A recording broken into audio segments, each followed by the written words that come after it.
in the city of Cleveland once again. Boy, it was a journey to get there. It looked like for a second it might have been a blowout. It looked like it had the opportunity to become a blowout. It looked like the Browns are going to run away with it in the first quarter. But oh, no. The Steelers hung in there and hung in and kept hanging in. And it got a little dicey there at the end of it. But you know what? You put the ball in Six's hands and he does not disappoint. He gets you this one after he didn't get you the QB sneak last week. I love the faith that Kevin Stefanski showed in Baker Mayfield. I like the game that Baker Mayfield put it out there. It wasn't the greatest over the air game, but guess what? It was a really good just quarterbacking game. Getting what you can where you can, doing what you need to do to get the job done. Nick Chubb seemed to be on a snap count this week. I would think that's more in anticipation for the playoffs type thing. I think they're just trying to keep him fresh. We got a super chat rolling in early. LFGQ from Basketball Boy. Thank you for the shout out, bro. But yes, that's the headline. Playoff football in Cleveland.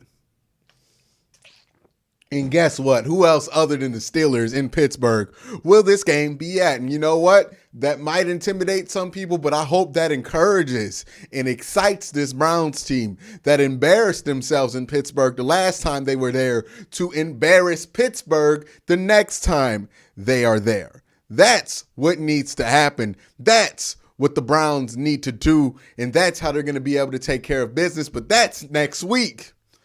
It feels so weird. We got football next week, don't we? So that's next week.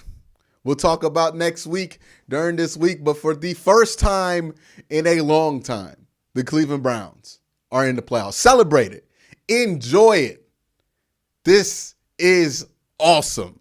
The Browns did what they needed to do. They had the scare with the Rona earlier in the year. Everybody was freaking out on Twitter. I don't know if they're going to be able to do it. High stakes thing. Even though the Steelers aren't playing their starters, I don't know. The Browns don't have any DBs out there.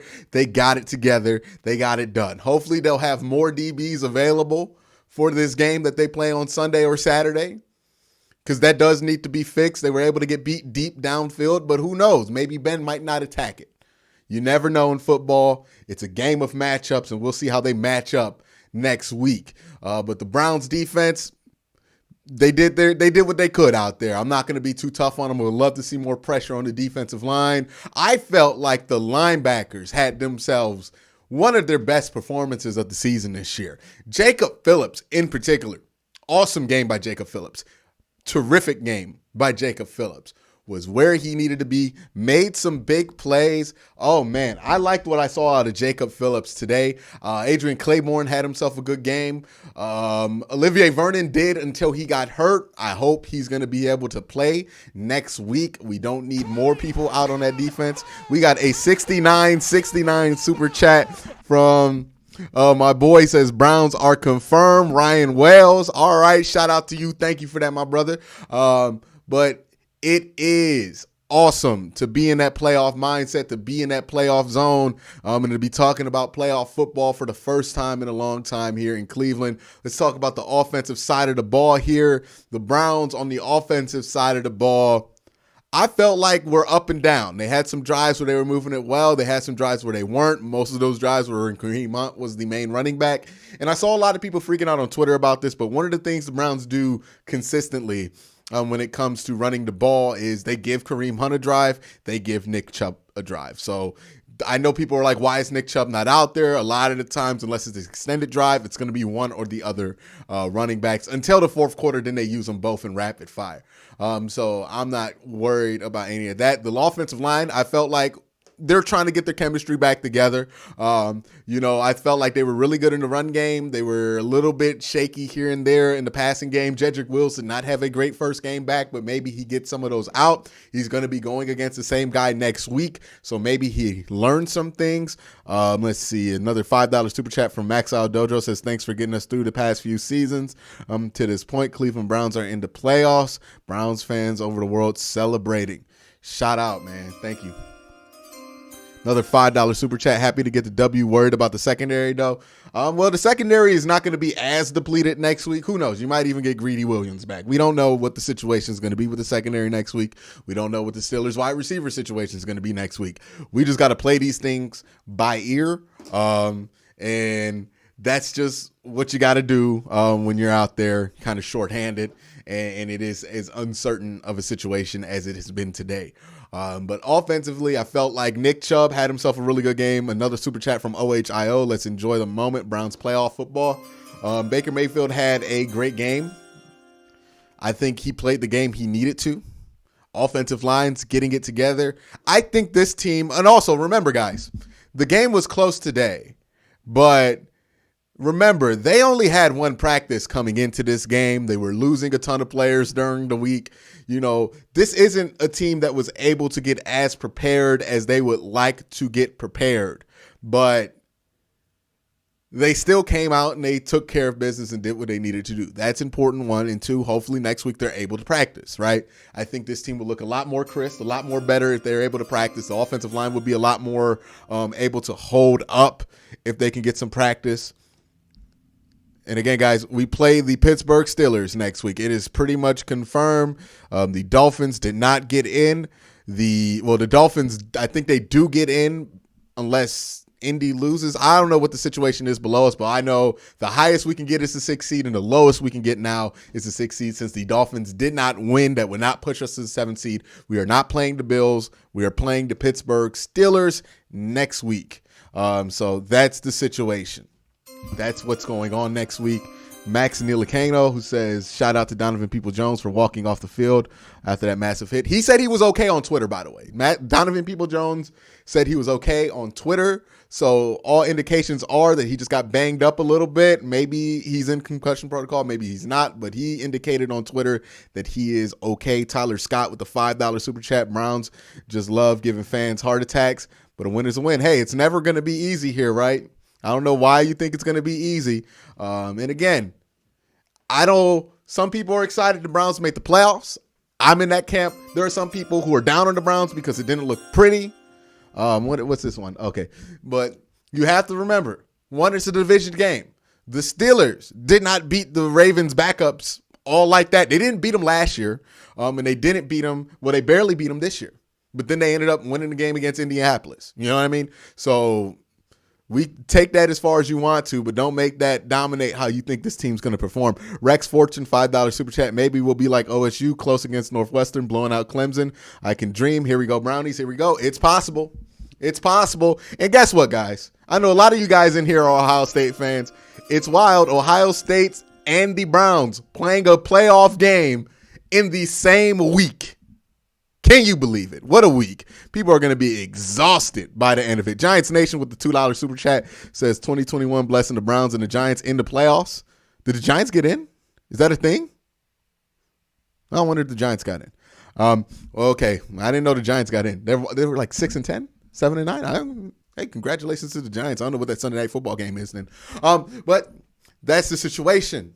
Browns are in. We play Pittsburgh next week, and you know what? I kind of wanted this because I want the Browns to be able to go back to Pittsburgh and you know what? Take their chain back because Pittsburgh took our chain in week 5. We need to get our chain back from Pittsburgh. We need to do it. Juju want to dance after you get to do the little TikTok dance after the touchdown.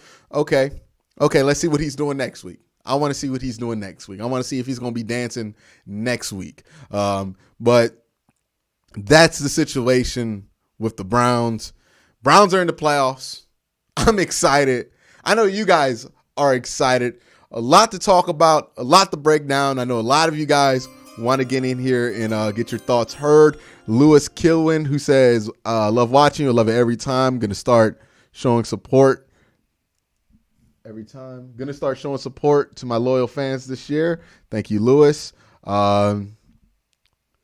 This next super chat's from John Cookensberg, who says, does Mason Rudolph throw a better deep ball than Ben Roethlisberger at this point in the season? He's more willing to take the deep shots. Again, I think that's one of the things that are going to be a little bit of a background story for the Pittsburgh Steelers in the upcoming week is the the Steelers' willingness, or Mason Rudolph's willingness to trust the offense and throw the deep ball while Ben doesn't. We got one from Biographies, $10 super chat, says, love the vids. You deserve this as much more. You deserve much more Q for the vids. Thank you for the vids that you put out for us. Again, guys, appreciate all of that. A packed show for you guys. We're waiting for Kevin Stefanski to take the podium. A lot to go into, a lot to talk about. Remember, if you're a Patreon member, go on the Patreon page. You can join and let me know that you want to get on the show. Once you want to get on the show, I'll try to get everybody on if possible. But I imagine there's going to be a lot. Got another super chat. That's the one from Biographies. And they say Miles is live at the podium. Let me see if Miles is live at the podium yet. I'm not getting him here on the Facebook feed. I'll wait till I get him here on the Facebook feed. But in the chat, name one thing that has you excited about this Browns team going into the playoffs and one thing that has you concerned that's not the secondary. I know everybody's going to say the secondary. So let me see that in the chat, what you guys have. Because I think that'll be interesting. And another super chat from Sean Go, who says, will Denzel Ward be back for the playoff game? Not unless they play on Monday, I think. I think he's going to be out Sunday and Saturday. So unless they move a game to Monday, I don't think it's going to happen. And, you know, in order for it to get moved to Monday, there would have to be like some kind of outbreak on some side. But hey, man, Browns are in the playoffs. Browns are in the playoffs. Browns are in the freaking playoffs. It doesn't sound real to me. I'm sorry if I'm lost for words today. It's just Browns in the playoffs. I don't know what else to say. It just doesn't feel real. Best Browns coverage right here. Jake's donated the $5 super chat. That's awesome. Thank you, bro, for that.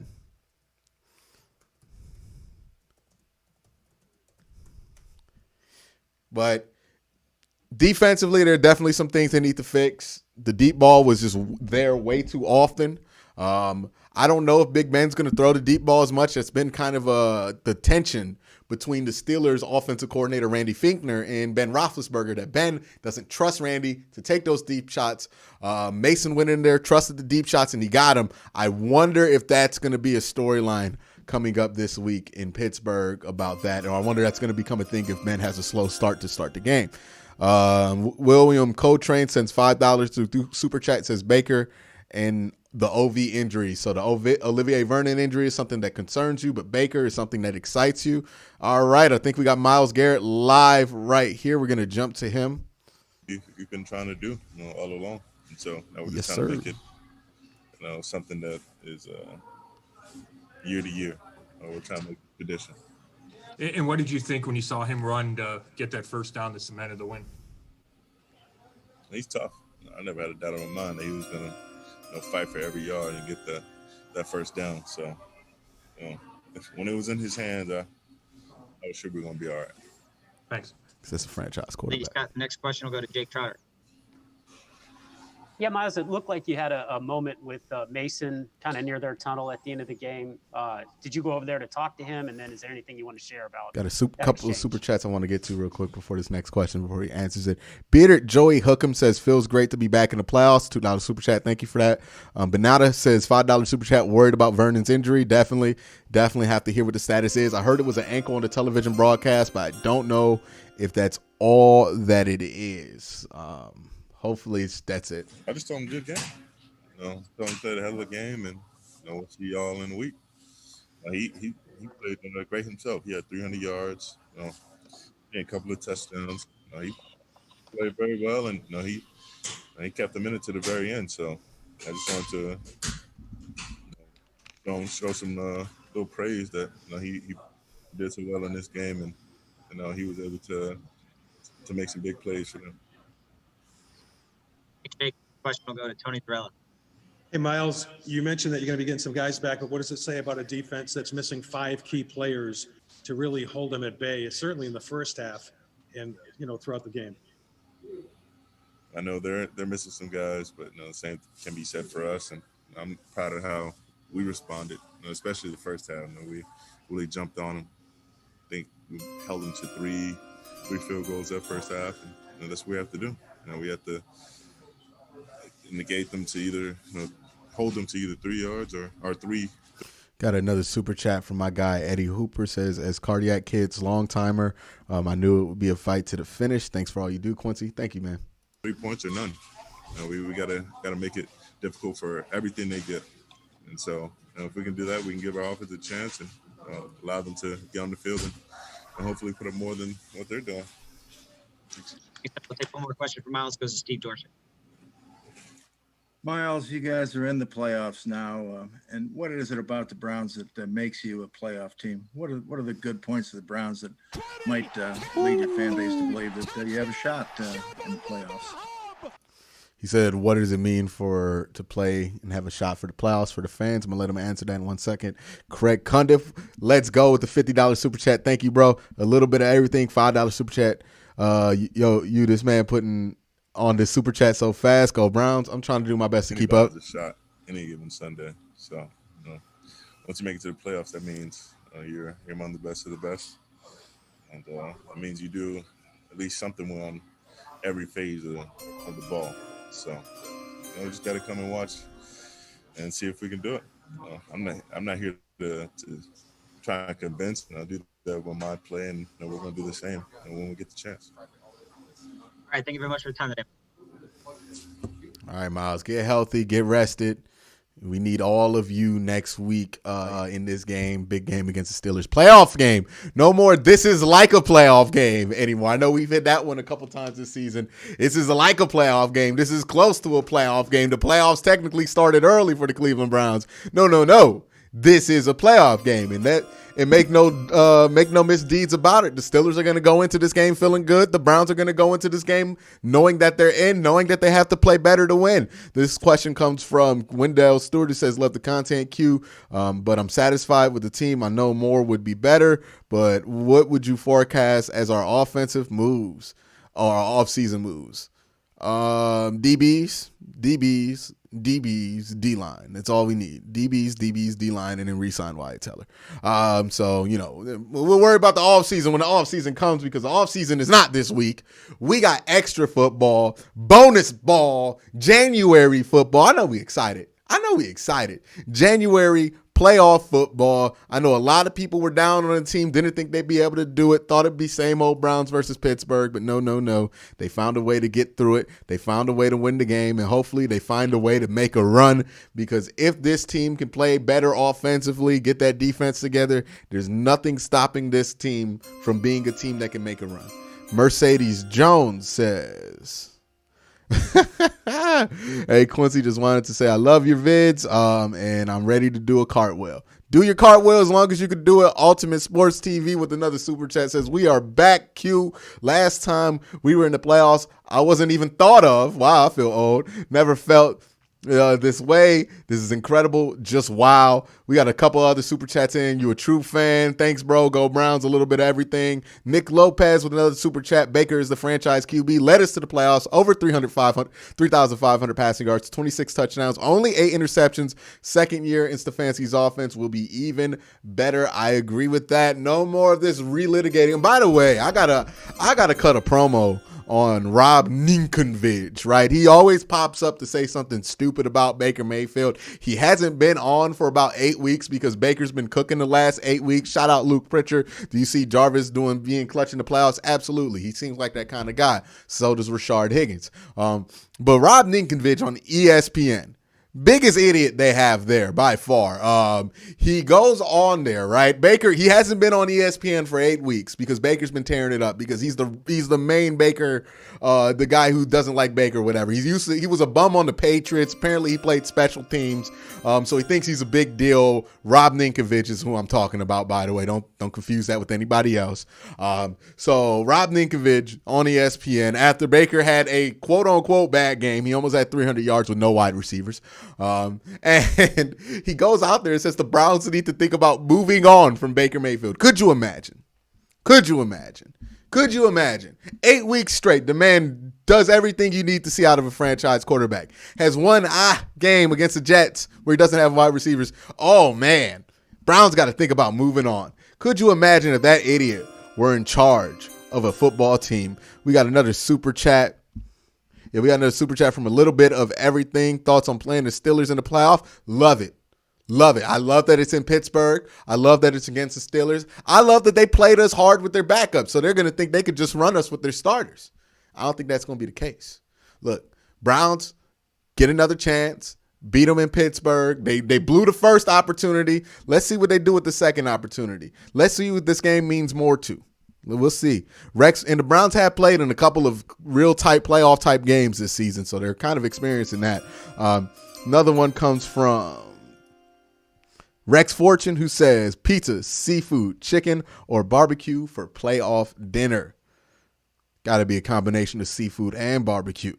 Soul Train says, how do you think Ronnie Harrison did after being gone for a while? I felt like he played a solid game. I don't think he played bad. I think he could play better, but I think he played a solid game. I think he did well back there. It wasn't his side of the field that was getting burnt all day. It was normally wherever Carl Joseph was, and I think you'll have Andrew Sandejo back at least.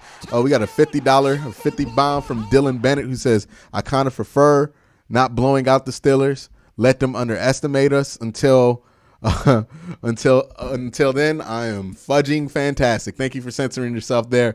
Thank you for the $50 super chat, Dylan. Appreciate that, bro. Another super chat from Fish Roy, who says, not gonna lie, I really had a big sports cry after today's game.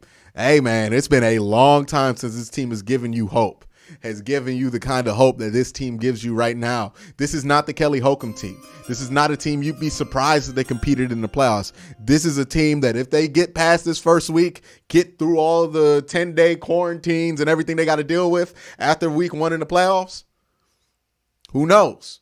Who knows? Nick Chubb gets hot. Baker gets hot. Defense gets hot. Who knows? Anything can happen this year. Anything can happen. Kevin Stefanski, by the way, lock for Coach of the Year. It doesn't mean that much, but it does mean something to Kevin Stefanski. By the way, Kevin Stefanski, first coach in his first year in Cleveland Browns history to get 11 wins. That's a huge milestone. It's more than Blanda. It's more than Paul Brown. That is a historic mark for Kevin Stefanski, and not a lot of people assumed that he would make it this year. I know people are going to go and do revisionist history on Kevin Stefanski. Well, he had a good roster. Well, that team was good. No, the team was 6-10 when he got here. That's the team he inherited, and he coached them into an 11-5 team. He deserves every single drip and ounce of the credit. A lot of people had this team going 8-8 in the offseason right before the season started. He exceeded those expectations, got into the playoffs, 11 wins. I don't care if you're going to try to split it up and say, well, these wins aren't against 500 teams or whatever you want to do. It don't matter because Kevin Stefanski is more than likely your coach of the year. Shout out to Kevin Stefanski for that. You deserve that one because a tremendous job coaching this team. Made a real gutsy call at the end of the game. I would not have went with that, but they needed to do something special at the end of the game to get it in, and he did it. Great play calling, great game by Kevin Stefanski. I feel real good about our future with him there. We got Baker live right here. We're going to go to him. Richard Gonzalez says Jarvis runs, passes, catches for touchdowns. Browns not done yet. Nowhere near done yet, brother. We had to get one first down, and so the mentality changes as soon as that happens, and instead of passing mentality, you get into the physical mentality. We only need 10, and however we do. Yeah, for our team to, we're gonna jump back to the. We know what the Steelers are all about. It's going to be a physical game, just like tonight was. Thank you. Thank you, Rick. We'll go to Scott Patrick. Hold on, got a 50 bomb from Alex, who says, "How quickly do the tables turn from being 0-16? Let's go Browns." That's wild. This team was 0-16. What? 3 seasons ago? That is amazing, man. That is amazing. Just think about that, guys. We were watching Deshaun Kaiser throw to Corey Coleman, not winning any games. And now we're in the playoffs. Wow. I haven't thought about that till now. Hey, Baker, I know you guys have been in a bunch of close games, but not with the playoffs right on the line. So what were those last few minutes like for you? Honestly, in my head, I was getting my 2-minute thoughts going. We had all 3 timeouts with a little over a minute, and so to us, that's it's quite a amount of time to be able to go back and try and get into field goal range if they were to make that 2-point conversion. So, I mean, it's just, preparing yourself to get ready to go out. Nothing else. Just, the most important play is always the next one. So that's what we were doing as an offense. And then as soon as they stopped them on the 2-point conversion, we knew we had to get one first down. And so, the mentality changes as soon as that happens. And instead of, passing mentality, you get into the physical mentality. We only need 10. And however we do that, we have to get it. So there was no panic. There was no flinching. There was no panic on our sideline. Were you kicking yourself at all after that third down sack on the drive before? There's a lot of things I kicked myself after. You Love that he's tough on himself. Ian Whitaker with a $5 super chat says Jacob Phillips at the mic. Love it. Let the videos keep it up. Yeah, Jacob Phillips might have to stay at the mic, man. He was real good today. look at not throwing the ball early to David on that corner route that Minka broke up. My 4th down throw straight into the dirt with Higgy right before that. By the way, we got some Steeler fans. They got to come to my stream to talk about this game because nobody streams for the Steelers because apparently they got the biggest fan base in the world. Not a lot of diehard fans to make a YouTube channel for. So y'all got to come here to a Browns fans channel. I know it's rough out there for y'all. Steelers YouTube ain't really doing it. Chisel down is he don't stream live, I guess. So you got to come to my stream. I know how that feels, right? So they're out here trolling in the chat. Don't play with them. They out here saying goofy stuff. Mason Rudolph outplayed Baker Mayfield, all this stupid stuff. Let them talk. Let them talk. Because next week, if we beat them in their place, they ain't going to be able to talk or say nothing because they ain't going to be playing after that. So, let them talk. Let them have fun right now. We'll see who's having fun after the game next week. Again, shout out to Alex. We got another super chat from Caleb who says, that's my playoff QB. Heck yes. Yes, sir. You look at there's a lot of things that we obviously didn't play our best game. There's no doubt about that. But, we're in the playoffs and we get to learn from this film and play the same opponent and go correct these mistakes and see what happens. Thanks, Scott. Jeff Shoutout. Hey, Big, I hear you say that the work isn't done, but could you reflect on getting to this point when most of you guys never really even met Kevin until training camp and what it took to get here? Yeah, for our team to win 11 games this year over a lot of ups and downs, to learn new systems on both offense and defense over Zoom meetings, to have a lot of new faces and get to know each other in a very different way, and to come out and find a way to get in the playoffs in a division that has 3 teams in the playoffs. It's pretty damn special. By the way, shout out to Kevin Stefanski. 11 win, that's a Browns franchise record. Did that without any OTAs and hardly a training camp. What a job by him. What a job. Yeah, we would have made the playoffs even without the 7th seed. Yeah, we would have. Well, I don't know how the tiebreakers break down. I don't know if it's different for the 6th seed, but yeah. And so I'm proud of this team, but, like I said, we're not satisfied. And that's the best part is we've scratched and clawed and found a way to get in when we had to. And all we wanted was a chance, and now we have one. Thanks. We're going to take 3 more. Nate Ulrich, Jake Trotter, Mary Kay Cabot. Nate, go ahead. Hey, Baker, probably a little bit along those lines, but just what is it about Kevin Stefanski that's allowed you guys to do what you did this season, and especially this, past 2 weeks, I guess. Also, we got a super chat from Gavin Riggs says, I'm scared of Mason Rudolph more than I am of Big Ben. I wouldn't go that far. Practice cancellations, disruptions, and losing players and coaches. Much like I described our scenario of maybe we have to go back down and score late in the game right now. Kevin hasn't flinched. He's rolled with the punches. Corey, thank you for the super chat. Whatever happens mentality, which is the correct one to have during what's now 2021, but during 2020 that season. So it's the correct mentality to have and to have our guys ready for any obstacle or any adversity that comes our way. Great. Once again, 2 more. Also, Nick Chubb is currently speaking in Zoom 2. Jake Trotter. Go talk to Nick. Baker, we've talked a lot about first playoff appearance since 2002 for this franchise. Now you guys have another streak you're going to try to end. The Cleveland has lost 17 consecutive games in Pittsburgh. what challenge and then opportunity do you guys have going into next weekend against the team you just played today? I mean, it's the obvious one. The Steelers are a great team, led by a good coach, and they're a physical team. You know, they find different ways to win and compete with you no matter what. And so we have to find a way to win. And it's a playoff scenario, win or go home. And you know, like we said, all we wanted was a chance, and now we have it against the same opponent that's got a lot of people coming back. And it's going to be a physical ball game.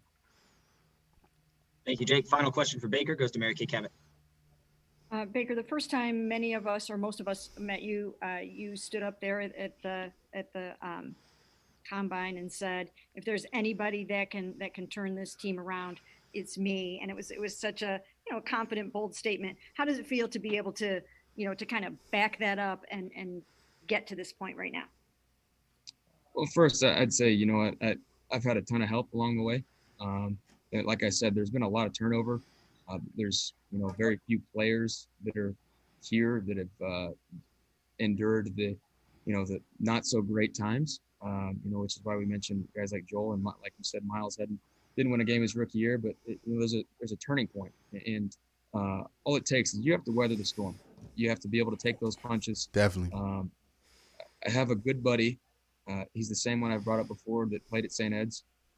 He I won't cuss, but he says you have to eat your crap burger. You can insert the other word for it. You have to eat your crap burger before you have a real good burger. And so a lot of people here have weathered the storm, rolled with those punches, and you're seeing the benefits of just staying tough and doing that, facing adversity head on, and saying, you know what, I want to know who his friend go on is. to the next one. All right. Thank you very much for your time today, Baker. Thanks.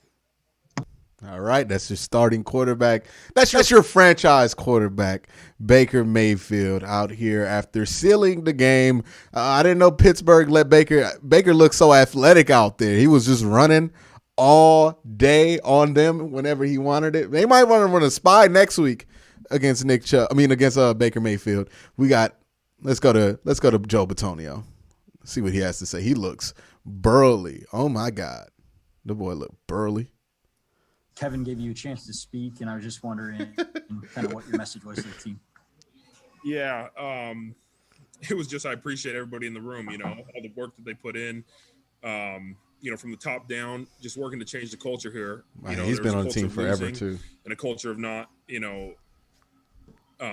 able to finish some of the games that we've been in. And I just appreciated everybody, and hopefully we're setting a stage for a winning culture in Cleveland for a long time.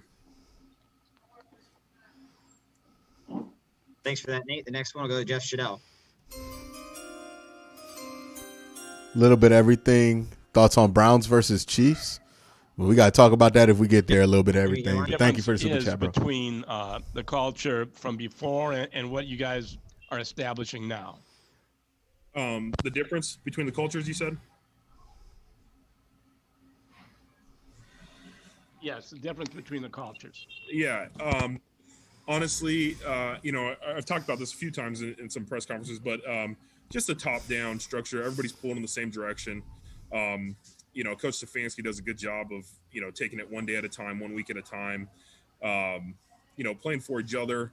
We set a standard, and win, lose, or draw, if you don't play to the standard, like there's corrections to be made, and there's things to be done that are going to, benefit the team, and we're all trying to work to those goals. We have the talent now, and now it's just about execution, and we've done enough this year to get into the playoffs. Yep, next, Dan Lobby. Hey, Joel, can you kind of tell us what your emotions were coming into this game today?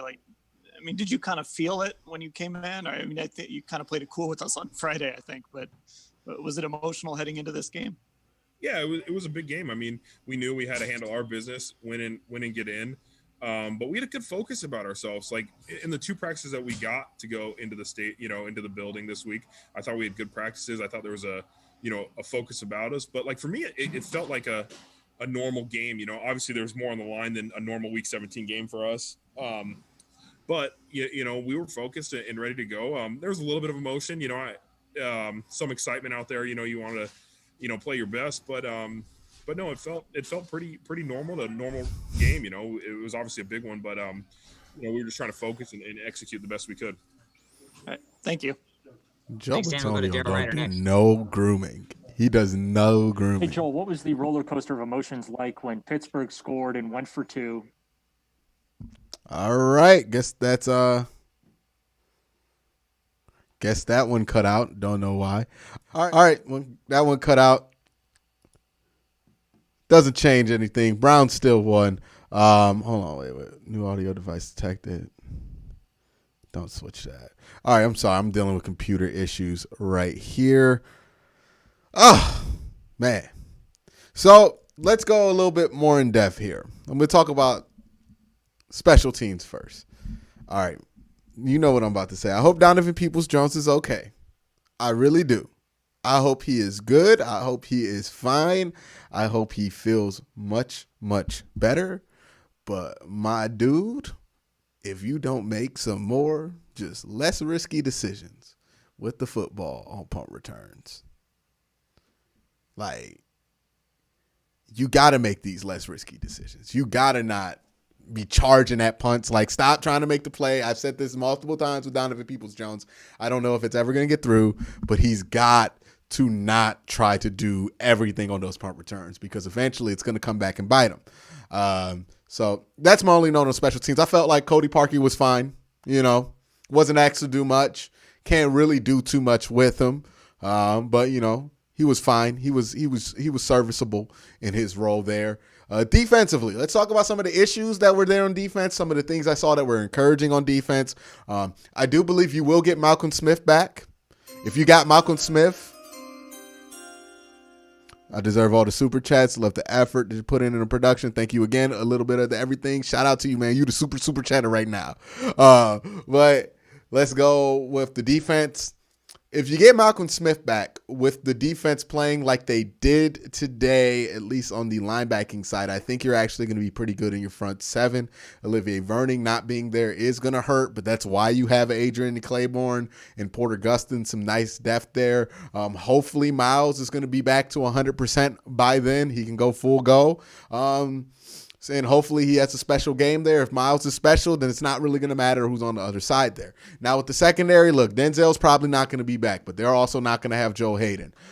So that is an issue, right? The secondary is an issue. It's not an issue that's necessarily going to go away. You probably get Kevin Johnson back. I don't know who's tested positive and who doesn't have it. I just know Denzel Ward won't be back. So it's more of an issue, right? Because a lot of what's hurt you was your lack of speed on the outside with your corners when it comes to the deep ball. Maybe getting Sendejo back, and I know people are going to roll their eyes, but I think getting Sendejo back is actually going to be a huge help with the addition of Ronnie Harrison being back there as well. I think there's some reason to believe that the defense can shore up some things and not be as leaky over the top next week against the Steelers. And you have the benefit of having run against the Steelers offense last week and knowing what they're going to do, how they're going to attack, because they went to some go-to plays this week. On the other side of the ball for the Cleveland Browns, I like that they were able to win this game without having to do way too much, right? They did not have to get into their deepest bag offensively. They did at the end there to get that first down, but those are just some nice wrinkles to show on film. They had the Jarvis reverse run to the touchdown thing there. They did that a couple of years ago against the Panthers, so it's not necessarily something new that the Steelers weren't aware of. So I like how they were able to win. I like how they were able to play, and again, that's pretty much going to be the Steelers secondary that they're going to go up against next week. Minka's going to be there. No Joe Hayden. Mike Hilton's going to be there. Nelson. Everybody's there that will be there. The only thing that will be changed is the defensive line. Now, Jedrick Wills has to have a much better game because Highsmith ate his lunch today. Absolutely ate his lunch today. Did not have a great game against him. Jedrick needs to – hopefully he feels better next week. He needs to have a better game next week. But Wyatt Teller, amazing what the difference does. When you have Wyatt Teller in there, you can run the ball as much as you want. So those were the key differences there for the Browns this week. I think obviously the offensive line made a big difference against the Jets last week. They weren't there last week. They are here this week. I think all of those things made a key difference. The Browns. Super chat here from Grunge. Playoff baby, no off season yet. We ain't talking off season. We ain't talking draft. I don't even know who the Browns should draft. I haven't done any of that work. I'm waiting until the Browns get in the offseason because then we're going to have plenty of time to talk about it. But, yeah, it's been a great run for this team so far. 11-5. A lot of people did not expect this. 12-4 was seen as crazy. So 11-5 for this team. I thought 10-6 at the start of the season. They have made a great run. They have made the most of this thing, and they're making a great run right now. And we'll see how far they can go. Let me know in the chat where you guys are predicting the Browns to go. Do you guys think Super Bowl? Do you guys think AFC Championship? Do you guys think divisional round, or do you guys think one and done? Let's see what you guys' heads are with this team. See how far you think this Browns team can go, because I think the sky's the limit, honestly, for this team. I think they're a really good team. We just saw Buffalo trounce Miami. I didn't think Miami was a real contender to win this game here. So it was, win that game if Buffalo was playing full strength, or win a playoff game. I didn't think Miami was good in that way. So again, it's right there for the Browns. I think the Steelers are a team you can beat in the playoffs. I think this is a matchup that goes your way.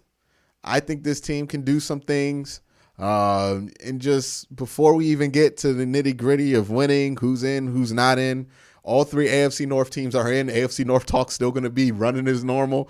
But, the biggest thing is that this long drought of no playoff games is over. A lot of people, when they made the playoffs the first time in expansion history, I was 7, hardly could remember it.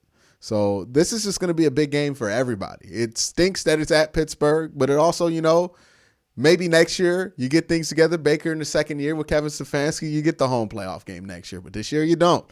Can the Browns go on the road 3 times in a row and win games? Can the Browns go on a 4-game winning streak starting today? We'll see. A little bit of everything. $5 super chat. Thoughts on Joe Woods and the defense. I felt like he called a much better game. I think a lot of the issues this week on the defense, and I have to go back to the film and review it, but I think a lot of the issues were just on execution and just the lack of speed that you have in the secondary. So the Steelers were able to bust some of these cover 2s that you had out there. But I do think he called a much better game. I think the linebackers executed much better, but I do think he called a much better game. This is a much better game for Joe Woods. I'm not going to blame any of the stuff getting beat over top. Like, you got MJ Stewart and Robert Jackson as your 2 starting corners with Terrence Mitchell. There's not much you can do there on the secondary side of things. So I don't know what I could have expected them to do on that front at all. Hold on 1 second. Trying to check something here. So I'm not upset with Joe Woods. I think the Browns defense did as well as they could given the circumstance. And, you got to give your hat off to Mason Rudolph. He did make some good throws here. Throws that I did not think he was capable of. We'll see. I still don't believe in him as a long-term guy for Pittsburgh. And, I do hope they stick with him. I hope they use this game as motivation. And again, one key thing to watch with Pittsburgh, a couple of key things to watch. Will they run the ball as much as they did this week? Oh, shout out to Feeling Dangerously. He sends his record super chat, $115. I appreciate that so much, bro. Says playoff mound. Shout out to y'all, man. Shout out to y'all for supporting. Shout out to y'all for coming here and checking out the stream. Over 1,000 people in here. Make sure you hit that like button. Make sure you hit that like button. But again, thank you, Feeling Dangerously 113. Just a wild day today, man. Just a wild day. Ohio State's in the playoff championship game, actually. Buckeyes, Browns, both in. Last time the Browns were in the playoffs, their opening game was against the Steelers, and Ohio State was in the national championship the same weekend. That's wild. Well, we're back at it again, right? Back at it again. This is wild. This doesn't feel real at this point. What is the one thing, or I want to know from you guys in the chat also, do you think this is just a one-time thing, or do you think this is something that's just the beginning of something? I think this is the beginning of long-term success here in Cleveland. I really do. Ultimate Sports TV with another $2 super chat says, well, who's the Browns team MVP? I got Chubb and Teller.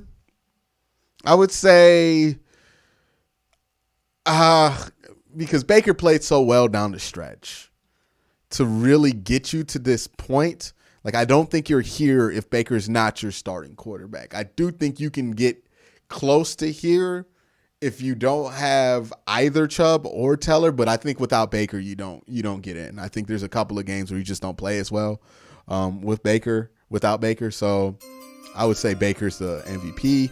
Ian McGill says with the $5 super chat, here we go, Brownies. Woo, man. Just say it with me, guys. Cleveland Browns are in the playoffs. We're in the playoffs. We're playing the Steelers. And guess what? I don't think the Steelers, and yeah, I do think we're building something here. So the Browns are in the right spot. The coaching staff's in the right spot.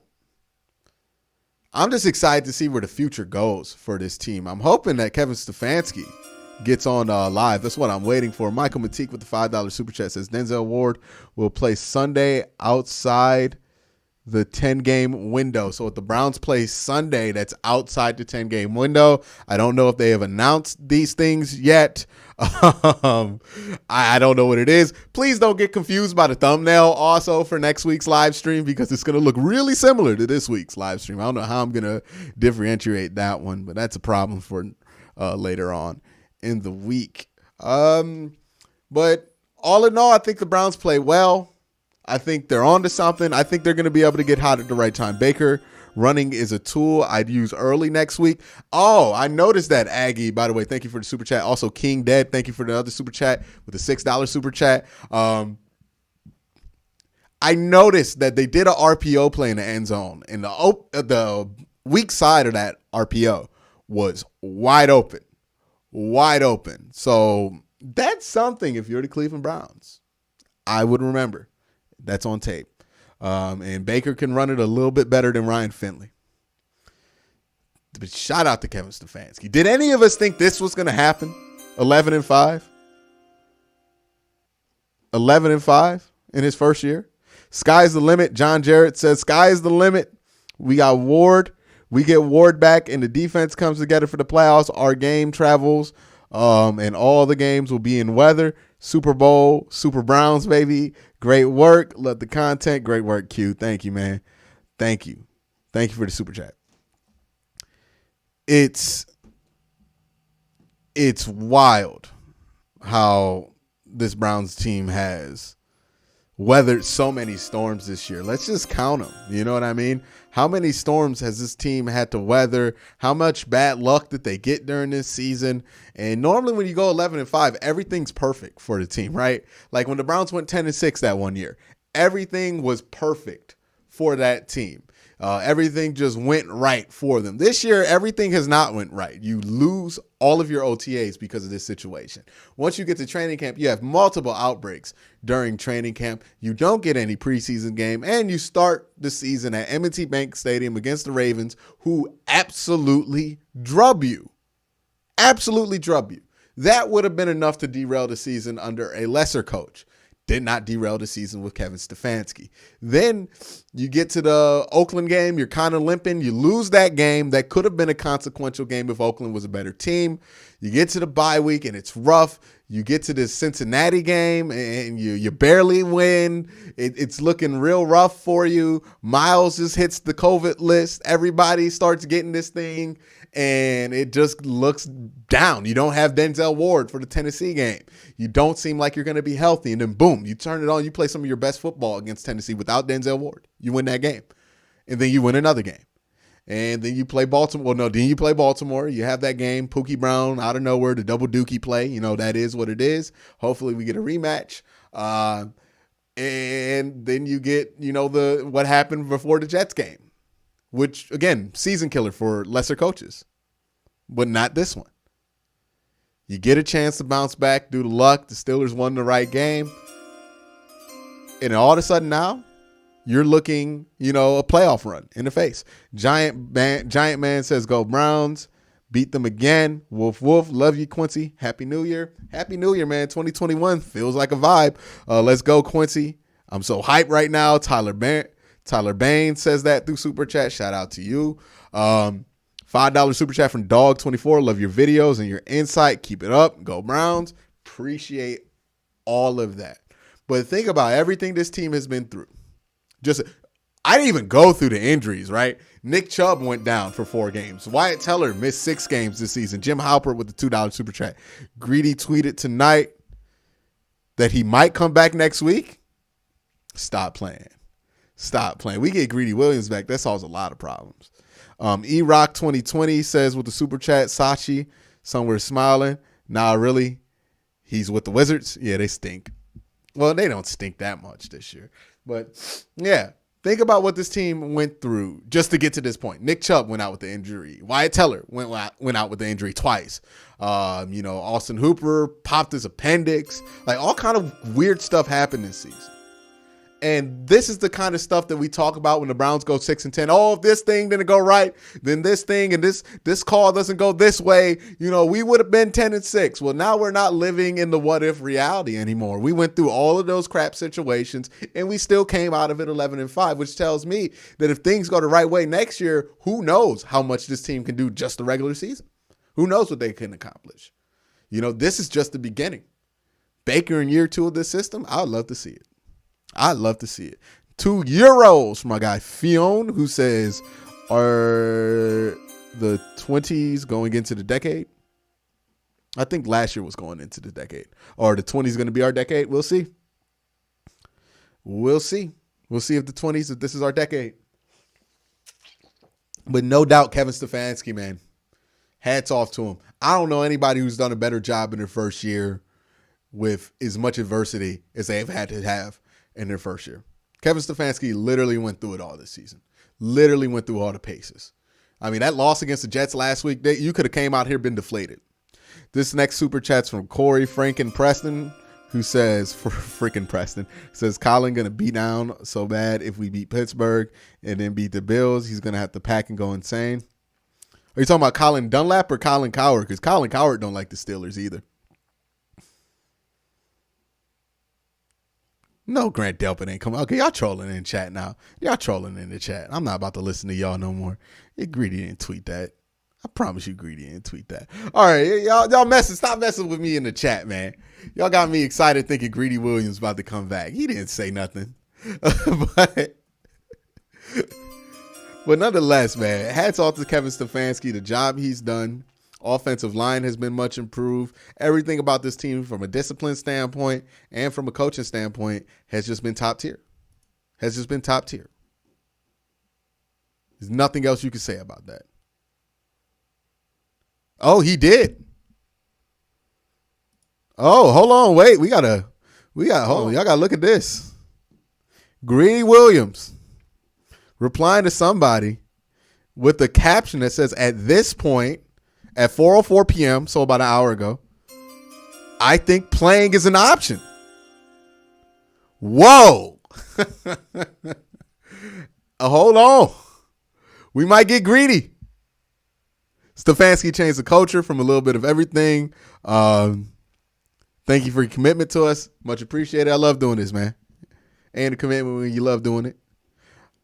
Wow. Hold on. If Greedy comes back, that would be huge for the Cleveland Browns. If Greedy can come back. Hold on. Let me retweet that so everybody else who's not in here can see that.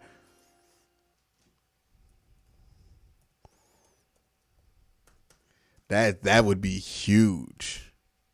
That would be huge if Greedy Williams could come back next week. That would be massive. That would be all right. I saw the tweet. I just put it on. I saw the tweet, y'all. Y'all don't got to keep sending the link to me. I saw the tweet. That'd be huge. That'd be huge if the Browns can get that to happen. I'm waiting for them to put up the video of Kevin Stefanski's press conference. I guess they're just not going to have it up, at least on Facebook anyways. Let me check their YouTube. Love the channel. Watch all your videos. Waiting for the GR3 comparisons with Colin Coward after this game is up. Who's GR3? I don't know who GR3 is. You got to clarify that to me. Who's GR3? Yeah. Just hang with me while I'm looking for this on YouTube.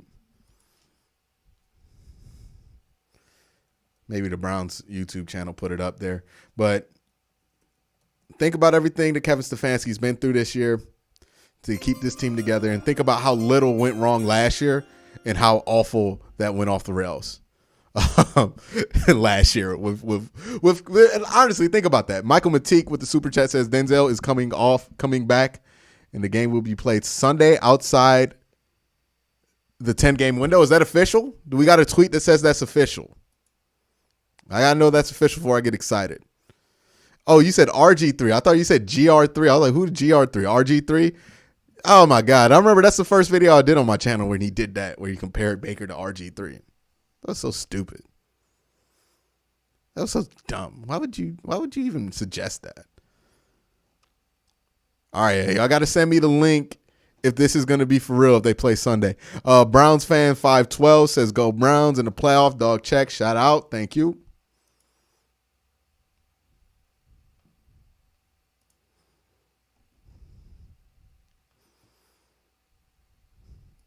Okay, somebody's just trolling me there.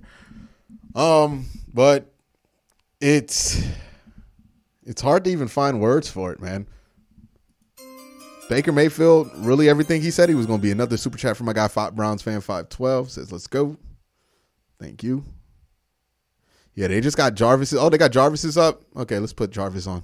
I would love to hear what he has to say.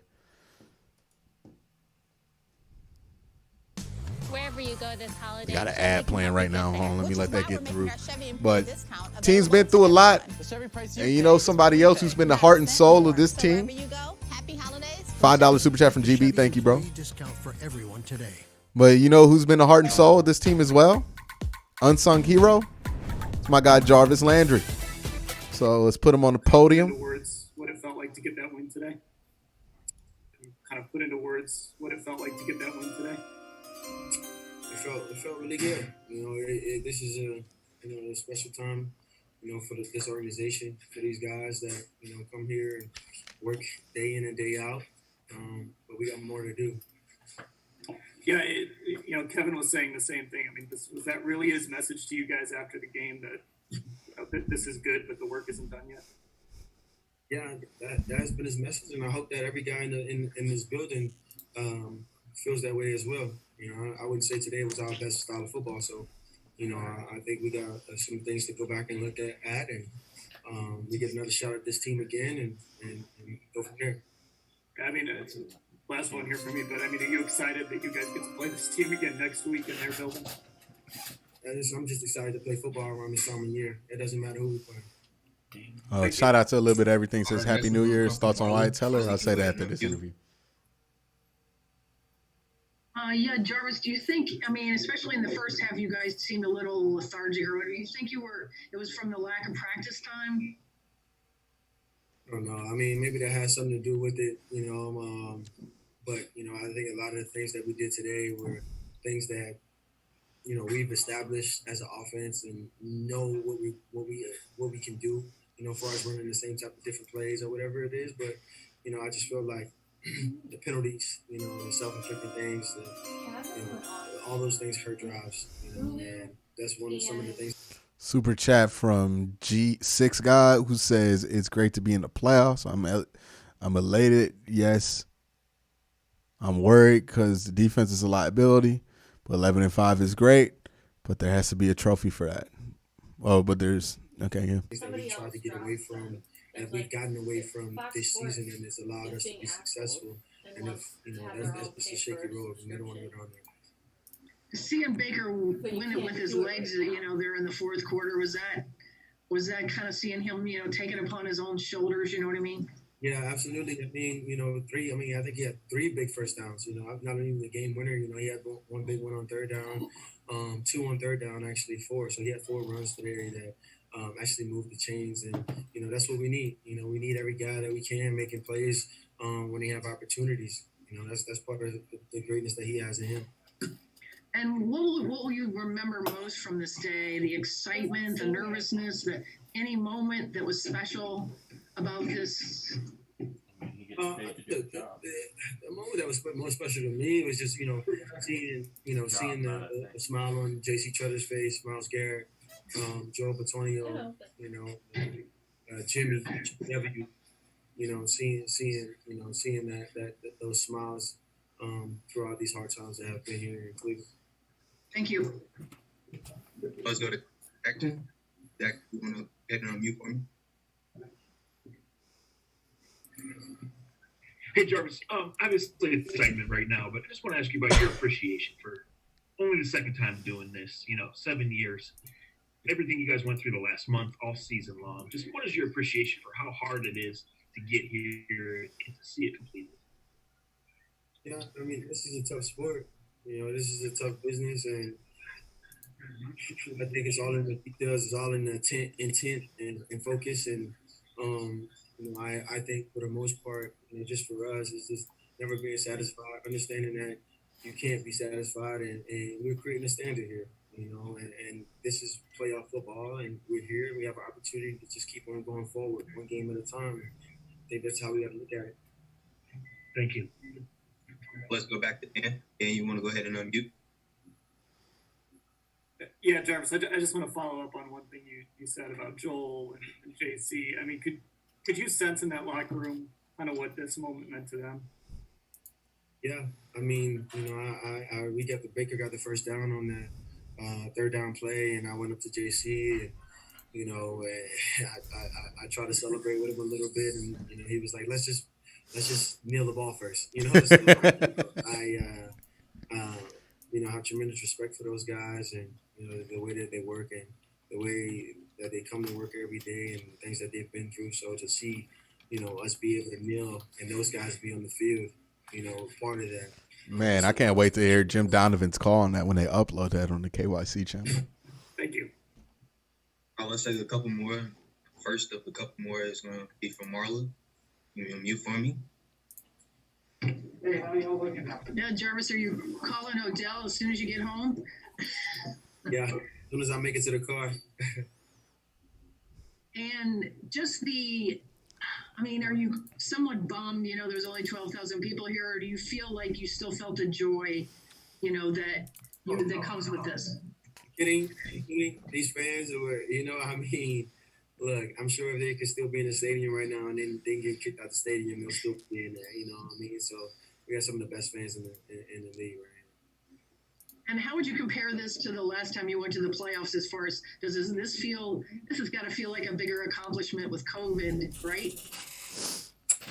No, it's not even really about COVID. I said it's just, I think, again, I always talk about playing football in these months. It's about these guys. It's about, these guys that, work, day in and day out, taking care of their bodies, spending time away from their families, sacrificing away from their families, to be able to play another part of the season, in these months. And that's something that's special. That's the part for me.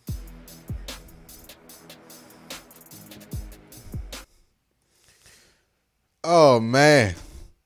The accident. By the way, my question to Steeler fans, insurance company wants you who wanna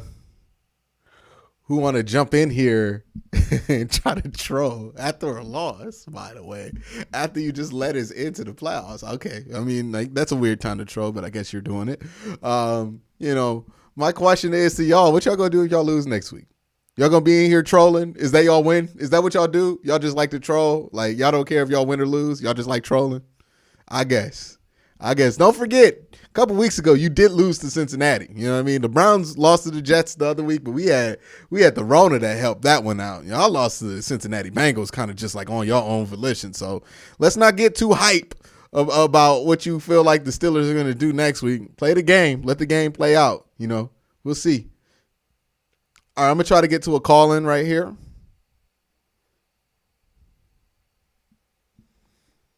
See if he pops on. But, yeah, Steeler fans, y'all out here trolling in the chat. I don't understand it. But, we'll see if y'all trolling next week. That's all I got to say about that. Be honest. It's all I got to say about that. Maybe Miles gets healthy. Maybe we get some DBs back. We'll see what the window's looking like. I got to see if they have announced anything. Let me go to Ian Rappaport's Twitter right here, because there's a lot of news breaking right now that I don't know if is real or not. I'm just getting it from the chat. But Browns are in the playoffs. There's no ifs, ands, or buts about it. You can go home and sleep on that. Steeler fans gonna have to. Can you hear me, bud? Yeah, I can hear you, man. How you doing today? What would you like to talk about? I mean, I'm feeling fantastic today, as all Browns fans should be, regardless of the outcome next week. I mean, we in the dance this time. We made it. Yes, sir. Most definitely. Yeah, and I mean, you know, I'm a out-of-town Browns fan. I don't live in Cleveland, Ohio. I mean, it was a joy to be up there. As I lived down in Cincinnati, it was a joy. I was at Buffalo Wild Wings today. You were? And the entire bar was packed with just Browns fans. That's all it was. It was Browns fans, a couple other stragglers in there. Whole place went nuts when we finally dinged it. But I just had to call in and express my joy. We're going to play.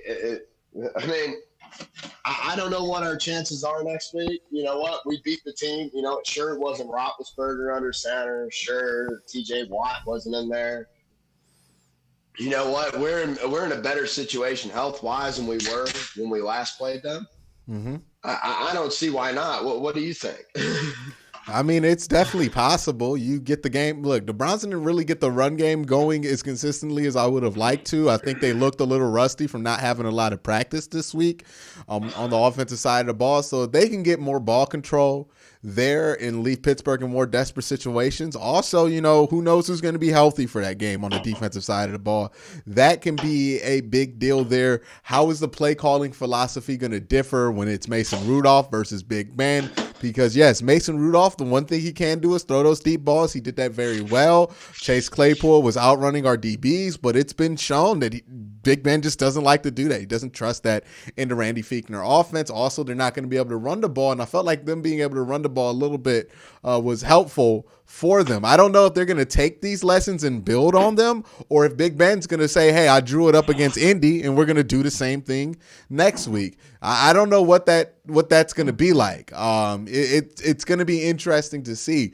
But, you know, again, this is a Steeler team that is not invincible. Not a Browns team also not invincible as well. We know we lost to the Jets last week. But a Steeler team that, full health, did lose to the Cincinnati Bengals. Like, that did happen. So this is not, 2 weeks ago, this is a team that we're talking about was going to get blown out for the last 2 weeks. So we don't know where this Steeler team is at. They've really only played the two halves of good football. We don't know if that was just a flash in the pan or if that's something they're going to consistently do with that, or those offensive problems are going to continue next week. We have no idea what this Steeler team is going to look like. What we do know is what the defense is going to be aligned like, because they have played against him. Jedrick struggled against Highsmith, but he's going to be able to get him back next week. Tackles, young tackles especially, tend to do better their second time around on the pass rusher. So I hope he gets better there. And we're going to be able to know what they're going to do to try to cover and stop what the Browns do, because we played it two times at this point. So, yeah, man, when you're playing a division game, you never know. You never know. I got a $5 super chat. Now I'll let you get into your last question here from QB, who says, AFC North series was close without Steelers comeback against the Colts and a loss by the Browns to the Jets, largely due to the Rona.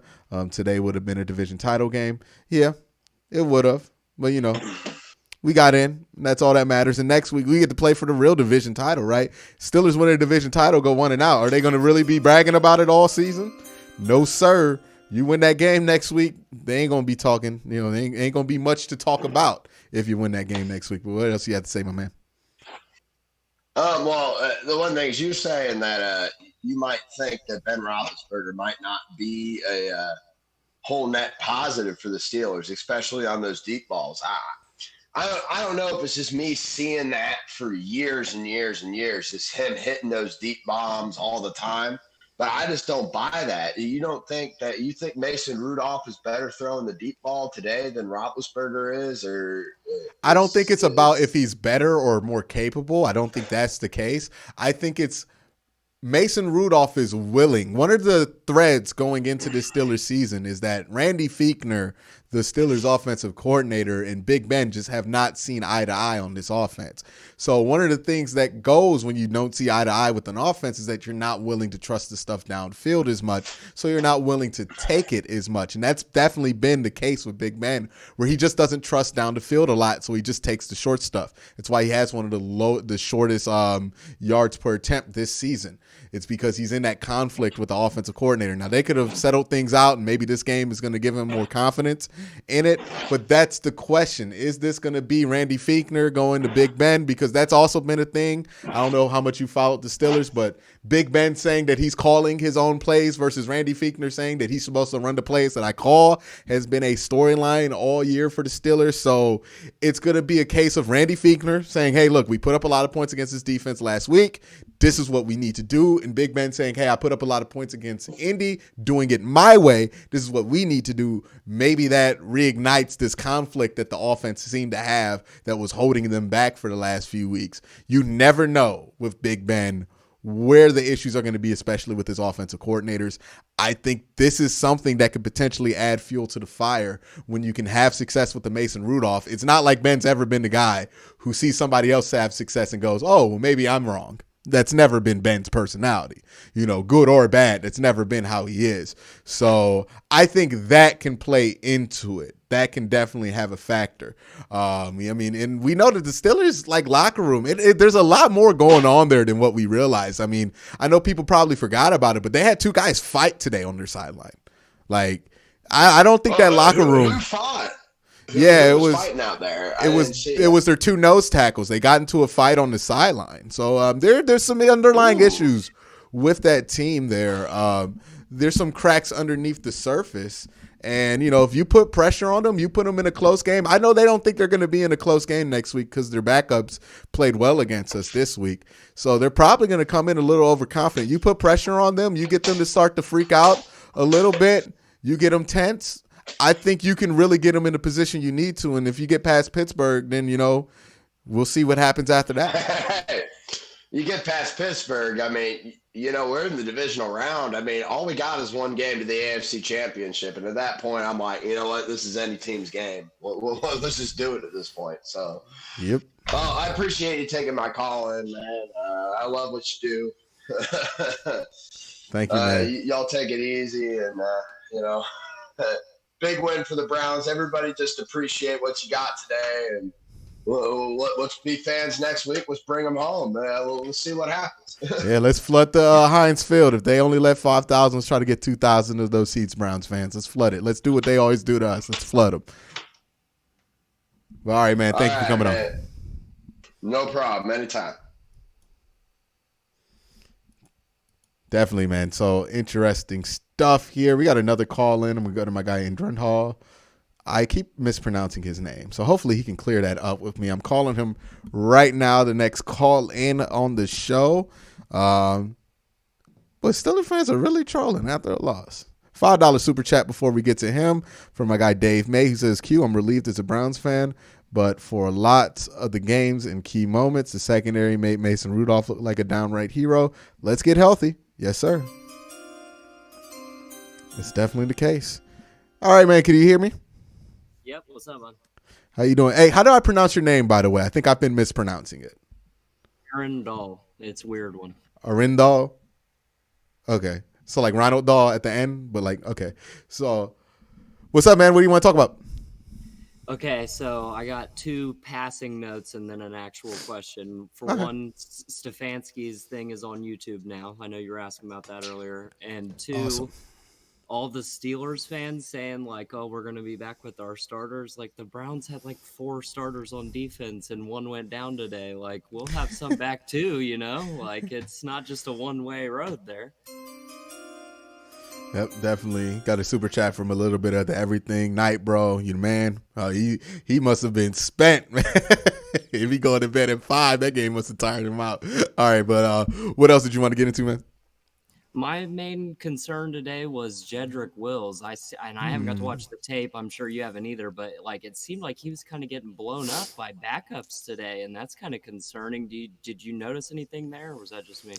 Yeah, it looked like there were some issues on the offensive line just trying to get their chemistry back together after not practicing all week. Jedrick, I think he struggled. I don't know if he was 100% healthy. He did not look 100% there. And, sometimes with young left tackles, like you never know who's going to be the guy that just can do the one thing that they don't know how to stop well or they haven't learned how to stop well. Sometimes a guy can come off looking like a superstar in that way. I hope that's the case with Jedrick. And the good news is that normally left tackles, when they go up against a guy for the first time, they struggle. Second time around, they got it a little bit better, and he'll have a whole week to talk to Joe Thomas about what he can do to avoid what happened to him today. Real quick before your response, I got a super chat from Daniel Filak who says, your thoughts on why Stefanski called empty sets so frequently on 1st and 10. Run Chubb more, please. Well, I mean, the empty sets do work.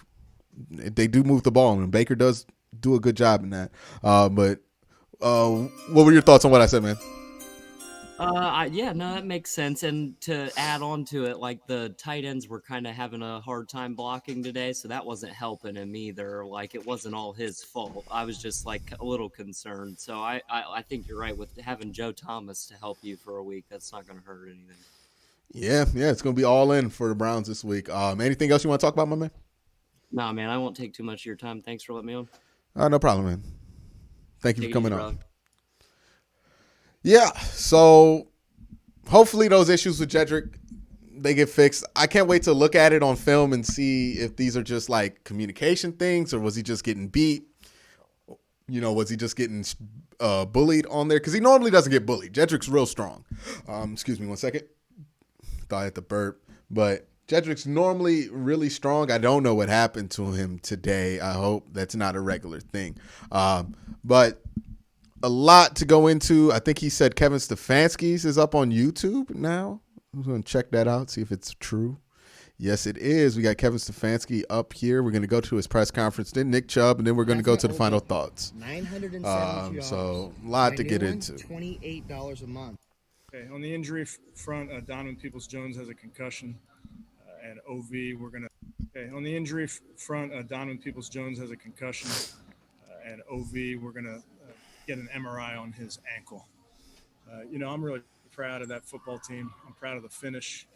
That's a team that battled some adversity through the week, through the game. Guys stepping up that didn't even know they were going to be playing, showing some resilience. I'm really proud of those guys. And then, I'm really just happy for our fans. They deserve this. They've been waiting for this, and we're happy to deliver that to them.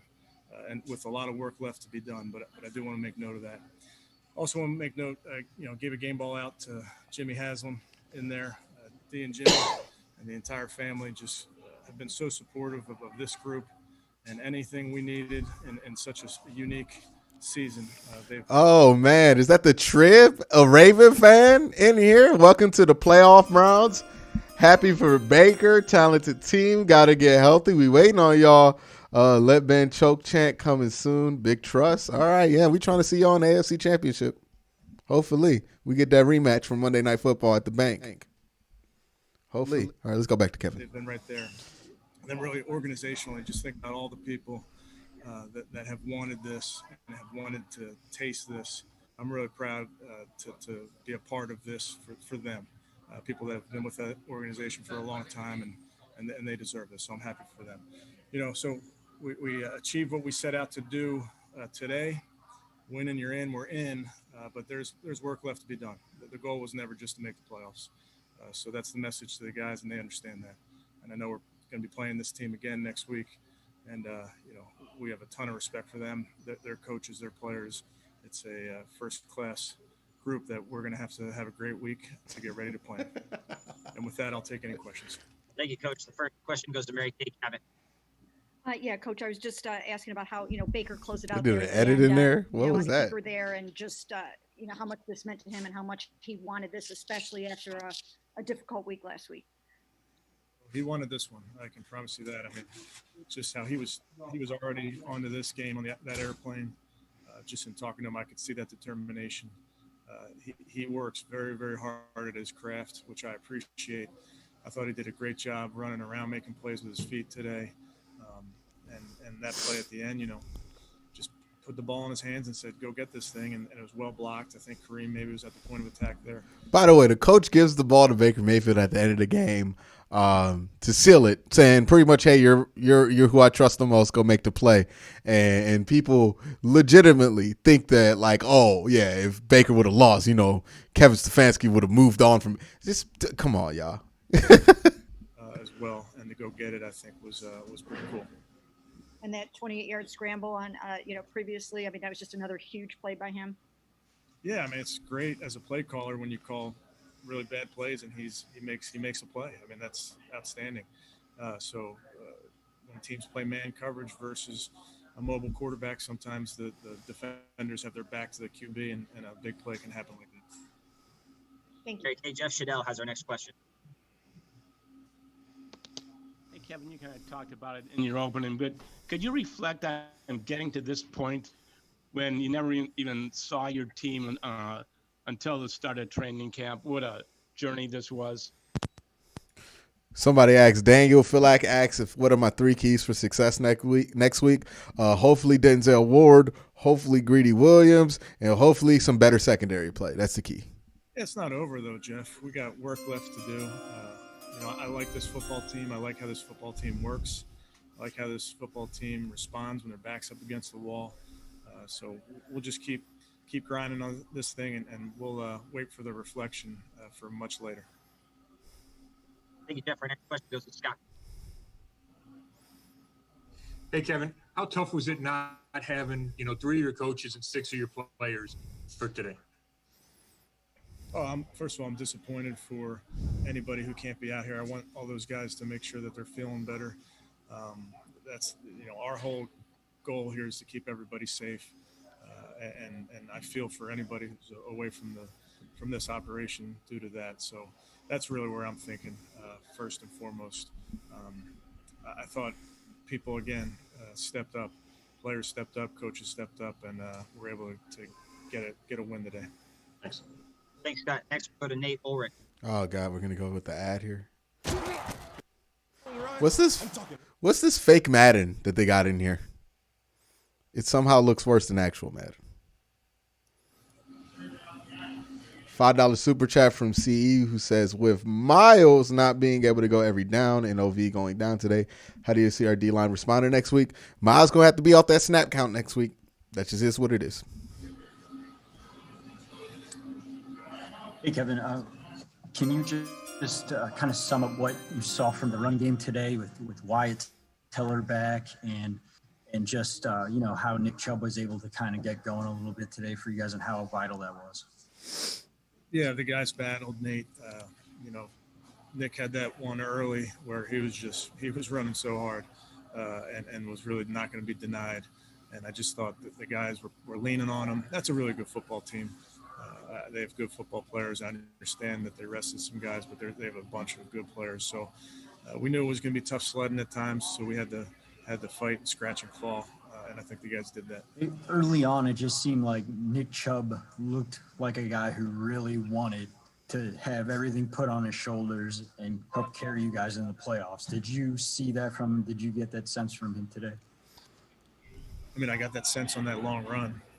I would not have wanted to tackle him. He was determined.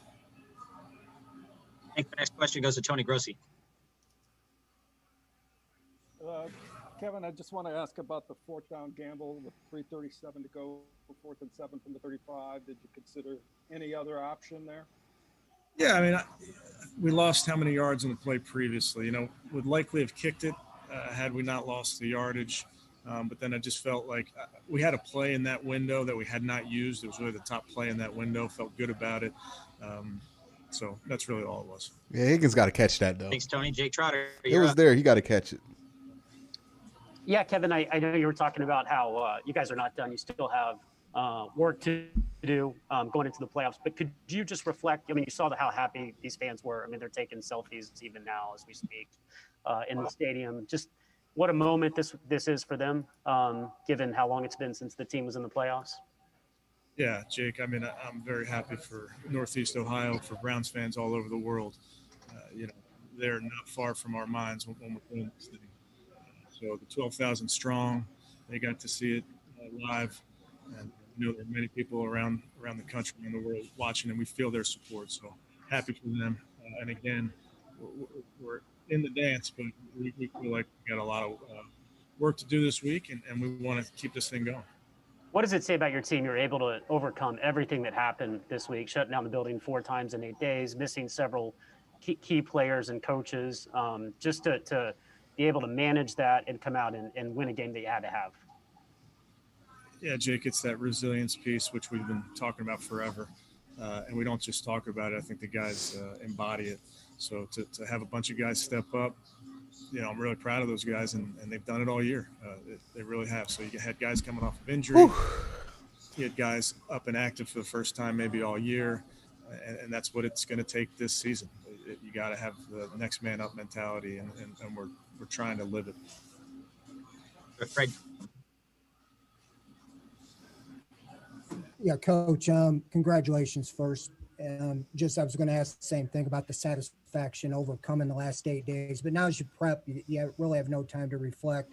Head right back, probably, the playoff game next week. Reflect on how you guys approach that, whether it's the Steelers or whoever. I think, is it confirmed the Steelers? Am I right? Yeah. Okay. So, that's obviously,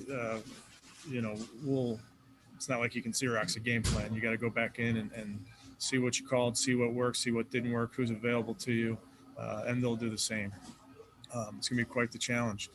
Again, we respect that team over there. It's a really good team, and we're going to have to play our best to have a chance to beat them. We're going to take 3 more questions. Jason Lloyd, Pat Petrick, Nate Ulrich. Kevin, I'm wondering what a Sunday night is like in the Stefanski house and how you celebrate after a win, because you kind of touched on this a couple times, but you've been very consistent all year, not looking back, not looking ahead, one at a time, not too high, not too low. But you realize the importance of this moment and where it's at. So can you allow yourself, even if you don't want to take a victory lap publicly, will you allow yourself a moment tonight to go home and smile and be happy with where this team is at and what's been accomplished? And how do you celebrate tonight? Yeah, I mean, I do want to, you savor all these wins, you savor them. So we'll make sure to do that. And before the clock strikes midnight, we're on to the next one. But, I'll be with my family. I'll sit there on the couch, have the TV watch me, and I'll have a drink the size of your head, Jason. Thank you, Jason. Pat Petrick, yeah. Kevin, I want to ask you about a couple of big plays there in the fourth quarter, or late in the third quarter, fourth. That interception by MJ, you guys have been looking for takeover for a few weeks and got one. And then Hodge making that big catch to set up the touchdown. Yeah, I mean, MJ is very ball aware. He does that in practice. He's done it in games for us before. We really zeroed in on that turnover margin being a big key today. So that led right there to points. And then, third and long, you're trying to give the quarterback a play that has a chance and gets out of his hand. And Haji came through there and the ball was behind him, but made a play on it, which was outstanding. So, again, Haji's a guy that is all about that work. He does whatever's asked of him, special teams, blocking, catching the ball like that. He's a very smart, tough football player. Thank you. Thank you, Scott. Final question, Nate Ulrich. I switched from State Farm because of this site. They wanted me to pay. That's probably how people be when they watch my videos. Let me not complain. Nate Ulrich. Hey, Kevin, I just want to ask you about the trust that you have in Baker Mayfield, the trust you put in him with some design runs today after he had the fumbles last week. What gave you that faith that he was going to be able to take care of it and do everything you need in those moments? He wants the rock in his game. That's the type of person in those moments. And we really liked that concept, thought I had a chance. He knew that he's got to have ball security, and he did. But well-designed. According to Jeff Hartman, we got a super chat from Michael Matique. According to Jeff Hartman at SB Nation, the game will somehow be played Sunday, which places Denzel Ward out the 10. I'm waiting for the official word before I get excited, but it would make sense for that game to be played Sunday because why not? Play by Coach Callahan there, and we needed it. All righty. I think we're going to go to Nick Chubb next. go to Nick Chubb next. And then we're going to go to final thoughts.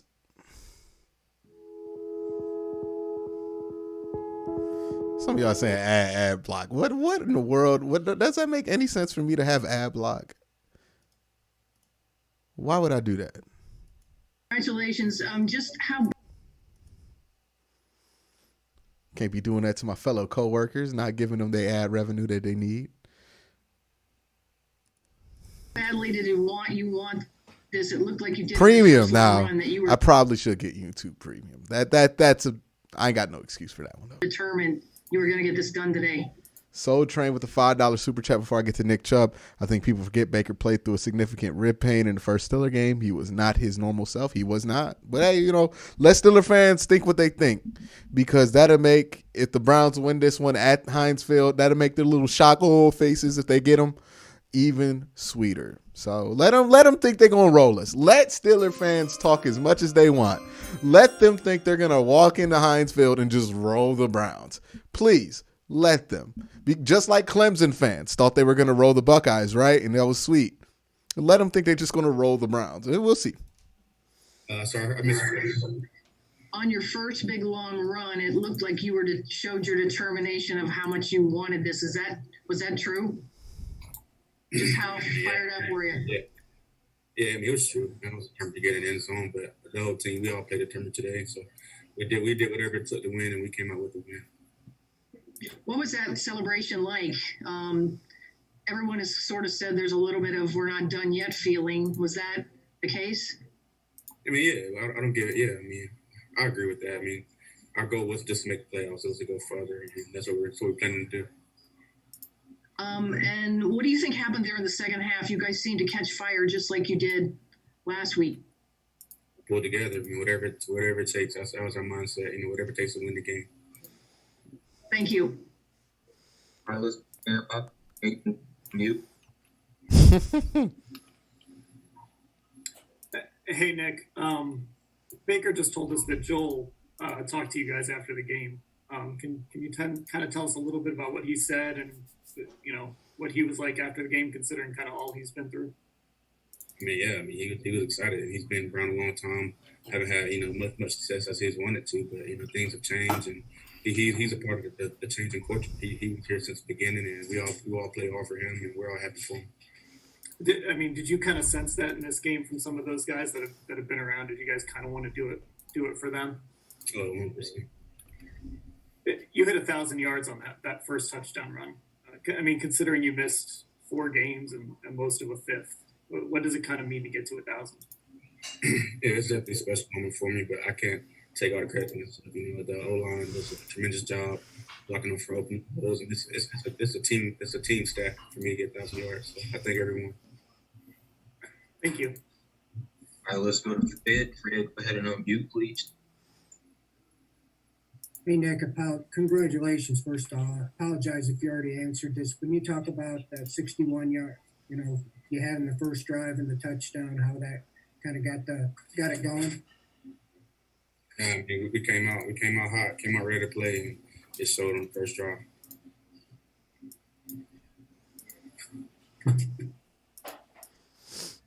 Let's go. Marla, mute for me, please.